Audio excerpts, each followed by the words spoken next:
ಕೇಂದ್ರ ಸರ್ಕಾರದ ಬಹುನಿರೀಕ್ಷಿತ ಕೇಂದ್ರ ಬಜೆಟ್ ಮಂಡನೆಯಾಗ್ತಿದೆ. ಹೂಡಿಕೆದಾರರಿಂದ ಹಿಡಿದು ಜನಸಾಮಾನ್ಯರವರೆಗೂ ಬಜೆಟ್ ಮೇಲೆ ಭಾರಿ ನಿರೀಕ್ಷೆ ಇಟ್ಟುಕೊಂಡಿರುವ ನಡುವೆಯೇ ಬಜೆಟ್ ದಿನವೇ ಎಲ್ಪಿಜಿ ಗ್ಯಾಸ್ ಬಳಕೆದಾರರಿಗೆ ಶಾಕ್ ಎದುರಾಗಿದೆ. ತೈಲ ಮಾರುಕಟ್ಟೆ ಕಂಪನಿಗಳು ವಾಣಿಜ್ಯ ಎಲ್ಪಿಜಿ ಸಿಲಿಂಡರ್ಗಳ ಬೆಲೆಯನ್ನ ಏಕಾಏಕಿ ಹೆಚ್ಚಿಸಿದೆ.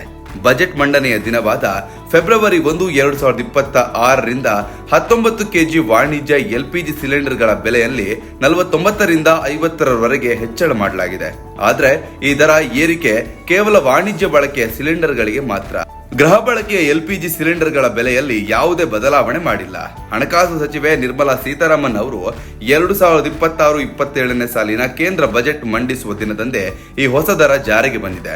ನಗರವಾರು ಬೆಲೆ ಏರಿಕೆಯನ್ನ ಗಮನಿಸಿದ್ರೆ ಚೆನ್ನೈನಲ್ಲಿ ಗರಿಷ್ಠ 50 ರೂಪಾಯಿ ಏರಿಕೆ ಕಂಡು ಬಂದಿದೆ. ಕೋಲ್ಕತ್ತಾ ಮತ್ತು ಮುಂಬೈನಲ್ಲಿ ತಲಾ 49.5 ರೂಪಾಯಿ ಹೆಚ್ಚಳವಾಗಿದೆ. ಇತ್ತೀಚಿನ ದರ ಏರಿಕೆಯ ನಂತರವೂ ಮುಂಬೈನಲ್ಲಿ 19 ಕೆಜಿ ವಾಣಿಜ್ಯ ಎಲ್ಪಿಜಿ ಸಿಲಿಂಡರ್ ಬೆಲೆ ಇನ್ನೂ 1700ಕ್ಕಿಂತ ಕಡಿಮೆಯಲ್ಲೇ ಇದೆ. ಆದ್ರೆ ದೆಹಲಿಯಲ್ಲಿ ಈ ದರ 1700 ಗಡಿ ದಾಟಿದೆ. ಕೋಲ್ಕತ್ತಾದಲ್ಲಿ 1850ರ ಸಮೀಪದಲ್ಲಿದೆ. ಚೆನ್ನೈನಲ್ಲಿ 1900 ರೂಪಾಯಿ ತಲುಪಲು ಕೆಲವು ಪೈಸೆಗಳಷ್ಟೇ ಬಾಕಿ ಇದೆ.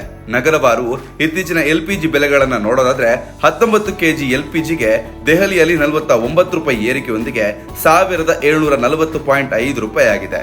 ಈ ಹಿಂದೆ ಅಲ್ಲಿ 1691.5 ರೂಪಾಯಿ ಇತ್ತು. ಇನ್ನು ಕೋಲ್ಕತ್ತಾದಲ್ಲಿ 49 ರೂಪಾಯಿ 5 ಪೈಸೆ ಹೆಚ್ಚಳದ ಬಳಿಕ 1844.5 ರೂಪಾಯಿ ಆಗಿದೆ. ಜನವರಿಯಲ್ಲಿ 1795 ರೂಪಾಯಿ ಇತ್ತು. ಮುಂಬೈನಲ್ಲಿ 49.5 ರೂಪಾಯಿ ಏರಿಕೆಯೊಂದಿಗೆ 1692 ರೂಪಾಯಿ ಆಗಿದೆ. ಹಿಂದೆ 1642 ರೂಪಾಯಿ 5 ಪೈಸೆ ಇತ್ತು. ಚೆನ್ನೈನಲ್ಲಿ ಈಗ 50ರ ಗರಿಷ್ಠ ಏರಿಕೆಯೊಂದಿಗೆ 1899.5 ರೂಪಾಯಿ ಆಗಿದೆ. ಇನ್ನು ಗೃಹ ಬಳಕೆ ಎಲ್ಪಿಜಿ ಸಿಲಿಂಡರ್ಗಳ ದರದಲ್ಲಿ ಯಾವುದೇ ಬದಲಾವಣೆ ಆಗಿಲ್ಲ. 14.2 ಕೆಜಿ ಗೃಹ ಬಳಕೆಯ ಗ್ಯಾಸ್ ಸಿಲಿಂಡರ್ ಬೆಲೆ 2025ರ ಏಪ್ರಿಲ್ 8ರಂದು ಕೊನೆಯದಾಗಿ ಪರಿಷ್ಕರಣಗೊಂಡಿದ್ದು, ಆ ಬಳಿಕ ಯಾವುದೇ ಬದಲಾವಣೆ ಆಗಿಲ್ಲ. ಪ್ರಸ್ತುತ ನಮ್ಮ ಬೆಂಗಳೂರಿನಲ್ಲಿ ಗೃಹ ಬಳಕೆಯ ಎಲ್ಪಿಜಿ ಸಿಲಿಂಡರ್ ಬೆಲೆ 855 ರೂಪಾಯಿ ಆಗಿದೆ.